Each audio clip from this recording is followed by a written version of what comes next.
And now British media have revealed that the UK is directly involved in Saudi Arabia's deadly military campaign against Yemen. In an exclusive report, Sky News said at least 6 British experts are working with Saudi targeteers who select locations for attack in Yemen. However, the UK Defense Ministry claims that the experts are just training Saudis to comply with international rules of war. In December, Human Rights Watch released a report saying that Saudi Arabia and its allies are committing multiple violations of the laws of war in Yemen. The report also accused Britain of working hand in glove with the Saudis, whose military campaign in Yemen has killed a large number of people. Earlier, the UK-based campaign against arms trade also said that London has sold over $8 billion of arms to Saudi Arabia over the past 5 years. For more on the story, we're joined out of Brisbane, Australia, by Mr. Max Igan, radio host and political commentator.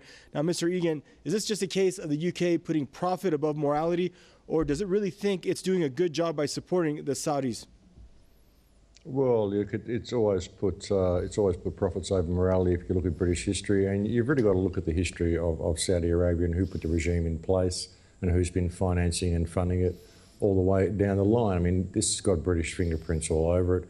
And as you say, they've bought over $8 billion in arms from England in the last 5 years. And so I imagine that they're in there just seeing how their bombs are being spent and how their money's being spent. I mean, the Saudi regime is a brutally oppressive regime. And you've got to wonder why for decades, the US and Britain and France and other powers have not made any issue over the Saudis and all of the things they've done, the cutting off of hands, cutting off of heads, the funding of extremist literature and ideologies that we've seen come out of the region as well. We seem more than eager to jump in and overthrow any progressive secular leader like Gaddafi in Libya and Assad in Syria, both undemocratic dictatorships admittedly, but relatively idyllic societies compared to the Saudi regime.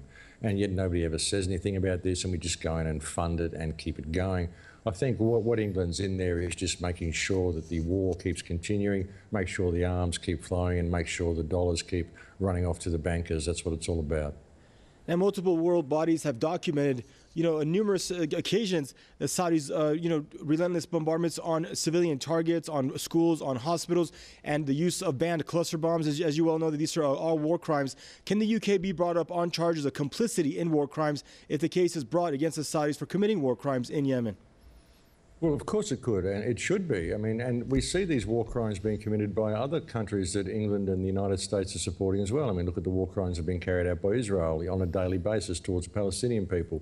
So will we see anything? Will we see anything come of this? I mean, all of the politicians who are supporting this, all the people who are pouring arms into this area, anybody who can be seen to be supplying any weaponry or funding to the area at all, if that is going into the hands of ISIS or it's going into towards the killing and bombing of civilians in Yemen, these are war crimes. All of these things are war crimes, and all of these people should be held accountable. It'd be interesting to see whether the UN would actually demonstrate any teeth for once in its life and actually do something about this.